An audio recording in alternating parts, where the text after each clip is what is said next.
আসসালামু আলাইকুম বন্ধুরা, আমি আজ সবার প্রিয় পুডিং রেসিপি নিয়ে এসেছি। আপনারা দেখতে পাচ্ছেন বাসায় বানানো পুডিং কত সুন্দর হয়েছে। চলুন শুরু করা যাক। এখানে আমি একে একে উপকরণগুলো দেখাবো। এখানে একটা ডিম নিয়েছি আমি। ডিমটা আমি খুব ভালো করে ফেটে নিব একটা বিটার দিয়ে। আপনারা চাইলে এই কাজটা কাঁটা চামচ দিয়েও করতে পারেন।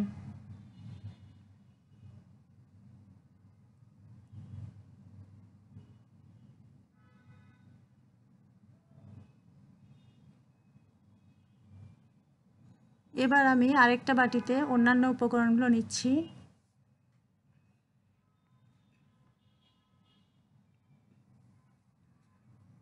প্রথমে আমি মিল্ক পাউডার নিচ্ছি, এখানে 2 টেবিল চামচ।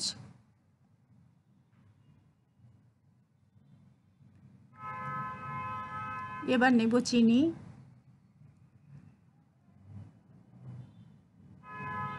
চিনি নিচ্ছি 2.5 টেবিল চামচ। আপনারা চাইলে পছন্দ মতো একটু কম বা বেশি দিতে পারেন।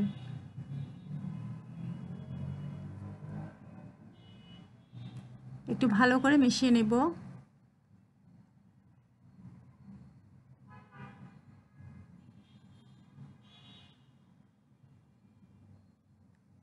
এবার 1 কাপ কুসুম গরম পানি আস্তে আস্তে করে ঢেলে চিনি এবং দুধ ভালো করে মিশিয়ে নেব। কুসুম গরম পানি দিয়েই কিন্তু দুধ চিনি ভালো মেশে।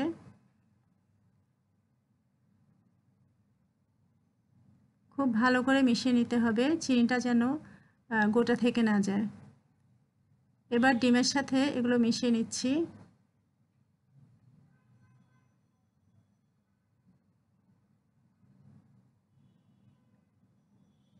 চামচ দিয়ে খুব ভালো করে মিশিয়ে নেব।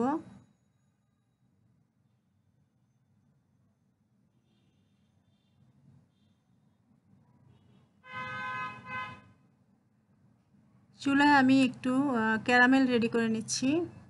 এখানে আমি 2 চামচ চিনি দিয়েছি এবং 2 টেবিল চামচ পানি দিয়েছি। এটা লো হিটে রেখে আস্তে আস্তে করে নাড়াতে হবে খয়েরি রং না আসা পর্যন্ত। আপনারা চাইলে কালারটা একটু হালকাও দিতে পারেন, সেক্ষেত্রে চিনি একটু কম দিতে হবে। হয়ে গেছে ক্যারামেল। এখানে আমি বাটিতে ঢেলে নিয়েছি। আপনারা দেখতে পাচ্ছেন কালারটা অনেক সুন্দর হয়েছে আর ক্যারামেলটা শক্ত হয়ে গেছে। এখানে আমি সবগুলো উপকরণ ঢেলে দিচ্ছি। হাঁড়ি বসিয়ে দিলাম একটা টিস্যু দিয়ে। বাটিটা বসিয়ে দিলাম। এবার আমি এখানে বাটির তলায় পানি ঢেলে দিব।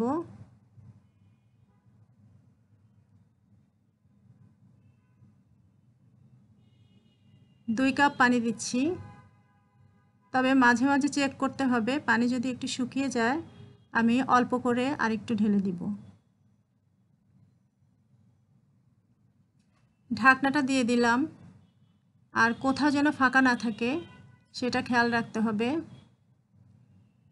এখানে ঢাকনা ছিদ্রে আমি সামান্য টিস্যু দিয়ে আটকে দিলাম। পুডিংটা হতে আমার 15 থেকে 20 মিনিট সময় লাগবে, তবে প্রথম মিনিটে আমি একটু হাই হিটে রাখবো, পরবর্তীতে মিডিয়াম হিটে রাখবো। 15 মিনিট পর একটু চেক করতে হবে। হয়ে গেছে আমার পুডিং। আমি ঠান্ডা করে এটা 30 মিনিট ফ্রিজে রেখেছি। বের করার পর আপনারা দেখতে পাচ্ছেন পুডিংটা কত সুন্দর হয়েছে। এখন আমি চারপাশে একটু কেটে বাটিতে ঢেলে নিব।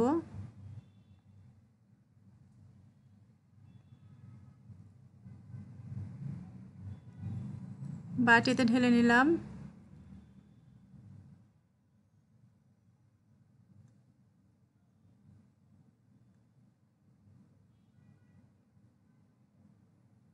আপনারা দেখতে পাচ্ছেন পুডিংটা কত সুন্দর হয়েছে।